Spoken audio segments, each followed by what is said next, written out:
Adri não conseguiu evitar franzir a testa, e seu rosto originalmente escuro ficou ainda mais escuro. Ele entende claramente o que Xiaya quer dizer. Preservar a linhagem Saiyajin significaria abandonar a maioria dos Saiyajins, como uma lagartixa cortando a cauda para sobreviver, e Xiaya pretende abandonar a maior parte da civilização. Abrir mão da maioria em prol da minoria. Somente assim será possível que uma parte dos Saiyajins sobreviva. Mas para Adri e outros, esse tipo de decisão foi muito desagradável, pois é contrário aos ensinamentos de sua infância e seu espírito Saiyajin não poderia concordar com tal ideia. No entanto, eles também não têm escolha a não ser admitir que as palavras de Xiaya realmente fazem sentido. Já que Frieza é um inimigo poderoso, que não só não confiou neles desde o início, como também tem um poder que leva os outros ao desespero. Será que poderíamos simplesmente fugir? É claramente um comportamento covarde. O rosto de Brook alternava continuamente entre azul e branco. Não, evitar temporariamente uma ponta de lança não é de forma alguma um comportamento covarde. Pelo contrário, agir com bravura sem força é o que uma pessoa grosseira faz. Se você sabia claramente que ia perder, por que quer fazer um sacrifício tão desnecessário? Só para satisfazer o chamado espírito Saiyajin. Xiaya zombou. Tolo. O futuro de toda a raça Saiyajin está em jogo, mas você quer sacrificar o futuro de toda a raça Saiyajin pela sua retidão. Esse tipo de retidão tem algum significado? Não, não é. Além de não ter importância, é um comportamento muito egoísta. Agora não é hora de lutar heroicamente contra o inimigo. O momento certo para se destacar e lutar contra o inimigo é quando a disparidade entre ambos os lados, o inimigo e nós, não é particularmente grande. Mas a disparidade entre os Saiyajins e Frieza é grande demais, grande o suficiente para que os Saiyajins não tenham a mínima chance. Portanto, na opinião de Xiaya, insistir em fazer o impossível é tolice. Já que ele tem tempo livre para isso, ele pode muito bem levar consigo o máximo de Saiyajins para escapar. De qualquer forma, deixe-o sobreviver primeiro. A expressão dos membros do Esquadrão Adri mudou repentinamente. Olharam para Xiaya incrédulos e perceberam que seu rostinho, embora imaturo, os encarava com uma expressão destemida. Seus corações não conseguiram evitar o tremor, um bom tempo depois, suspiraram profundamente. Tudo bem, talvez suas palavras sejam razoáveis. Assentindo, Adri recuou, derrotado. Pela continuação da raça Saiyajin, ele só podia trair a própria honra. Fale seu plano. Com as duas mãos em volta do peito, Brook perguntou sobre seu plano. Agora a cena ficou muito engraçada. Vários Saiyajins adultos estavam pedindo instruções a uma criança. Mas ninguém estava olhando para ele como uma criança desde que ele proferiu aquelas palavras agora mesmo. Evacuem. Levem vários Saiyajins com bom potencial e em quem possam confiar e fujam do planeta Vegeta. Procuraremos um lugar seguro para construir nossa sede. Depois disso, planejaremos lentamente retornar um dia e fazer Frieza pagar o preço. Mas se Frieza conseguiu instalar um dispositivo de escuta em nosso detector de energia, é difícil dizer se ele também não instalou dispositivos de rastreamento em nossas naves espaciais. Para onde podemos fugir? Perguntou Alice, com uma expressão preocupada. Não precisa considerar, a nave espacial definitivamente também está manipulada. Brook riu friamente. Não há necessidade de desperdiçar muitas células cerebrais para responder a essa pergunta. E também há muitos alienígenas no planeta Vegeta. Seria realmente impossível escapar. Alice gritou, seus seios delicados tremendo levemente devido à raiva.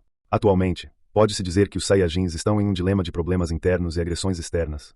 Lá fora, Frieza pode lançar um ataque a qualquer momento, e lá dentro, o Rei Vegeta também está com pressa para lançar uma revolta, enquanto a maioria dos Saiyajins veneram Frieza. Contar apenas com vários deles para salvar os Saiyajins é realmente muito difícil, muito difícil.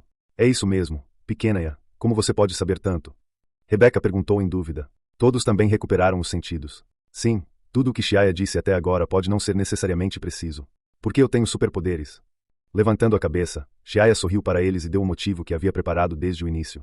Superpoder, nada mais é necessário para convencê-los. No universo de Dragon Ball, também havia superpoderes, e entre eles, muitas raças tinham a capacidade de prever o futuro. Apenas a eficiência e a confiabilidade da previsão são diferentes, só isso. Você consegue prever o futuro. O membro do Esquadrão Adri olhou para ele com uma cara cética. Não, eu não posso prever o futuro. Xiaya balançou a cabeça e disse, mas eu tenho uma habilidade de transmissão instantânea e há muitas raças no universo que podem prever o futuro, eu só fui procurá-las e perguntei. Para ser preciso, eles previram algumas cenas do meu futuro e me deixaram saber o futuro limitado. Bom, esse motivo é grande o suficiente. A questão é quem saberia se o que ele disse é um absurdo ou não. Porque ninguém pode verificar. Além disso, a transmissão instantânea parece ser uma habilidade de alto nível. Xiaya está dizendo a verdade. Nesse momento, Shilin, que estava escutando enquanto se escondia dentro do quarto, saiu correndo e teimosamente levantou a cabeça, ficando resolutamente ao lado de Xiaya. Xiaya realmente tem um superpoder, ela experimentou isso pessoalmente. Quanto à questão de Xiaya procurar por alienígenas que pudessem prever o futuro, já que ele disse isso, então ele deve ter feito isso, o que também pode explicar por que ele agiu como um sabe-tudo. Tio Adri, você tem algum detector aqui que não esteja equipado com o dispositivo de escuta? Xiaya perguntou de repente. Adri não esperava que Xiaya perguntasse isso de repente. Ele assentiu e olhou para Rebecca. Imediatamente, Rebecca se levantou, foi até a sala ao lado e tirou de lá um detector de energia do tipo monóculo de vidro. Este é um detector que procuramos recentemente para alguém modificar. o dispositivo de grampo já havia sido removido. Pequena Ia, para que você precisa dele?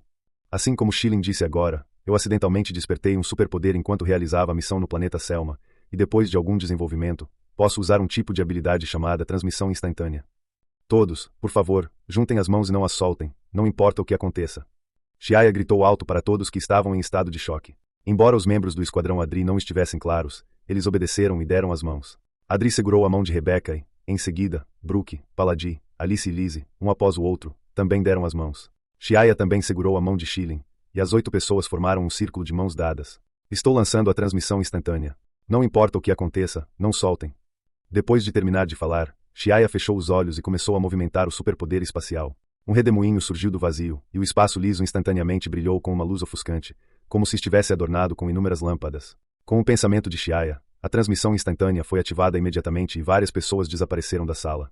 No segundo seguinte, em um planeta desolado, muito distante do planeta Vegeta, um redemoinho gelado acariciou a Terra, e minúsculos grânulos de areia amarela foram varridos para todos os lados, flutuando no céu. Como o planeta havia acabado de ser atingido por uma forte tempestade de vento, estava em meio a uma desordem caótica. Este é um planeta árido e sem vida, onde fortes tempestades de vento podem surgir repentinamente a qualquer momento. Mas o mais estranho é que, embora não houvesse vida neste planeta, uma espessa camada de atmosfera o envolvia. No topo de uma colina imponente, os ventos fortes castigavam o solo. Como a temperatura do ar estava abaixo de zero, a superfície do solo endurecera como aço. As rochas gradualmente racharam e se soltaram sob a erosão do vento e da geada. Basta um leve choque para que um grande pedaço de rocha se desprenda, rolando montanha abaixo. Um raio de luz brilhante e silencioso surgiu de repente no topo da colina. E então 8 figuras surgiram no lugar da luz que desaparecia. Alice sentiu apenas uma tontura por um breve momento, após o qual abriu os olhos, nos quais inesperadamente se refletiu uma cena borrada de desolação. Onde estamos e como chegamos aqui de repente? Esta não era uma paisagem familiar para ela. Além do mais, não era o planeta Vegeta. Será que eles já tinham deixado o planeta Vegeta? É um planeta desolado que fica a pelo menos 10 dias de distância do planeta Vegeta. Brooke observou os arredores. Com base em sua experiência passada, determinou aproximadamente onde eles estavam. Este planeta desolado, a mais de 10 dias de viagem do planeta Vegeta, era um planeta sem vida. Embora tenha ar, devido às condições adversas, sofre frequentemente ataques de tempestades de vento de nível planetário. Portanto, não tem muito valor para os Saiyajins, mesmo como estação de transferência. Por isso, foi abandonado sem ninguém vivendo nele. Essa é a habilidade de transmissão instantânea. Ela foi capaz de nos trazer aqui de repente. Rebecca achou difícil de acreditar. Eles ainda estavam conversando no planeta Vegeta. No segundo seguinte, apareceram em um planeta distante. É preciso saber que, mesmo viajando em uma nave espacial, levaria pelo menos mais de 10 dias para chegar até aqui. A transmissão instantânea é, inesperadamente, uma habilidade tão mágica.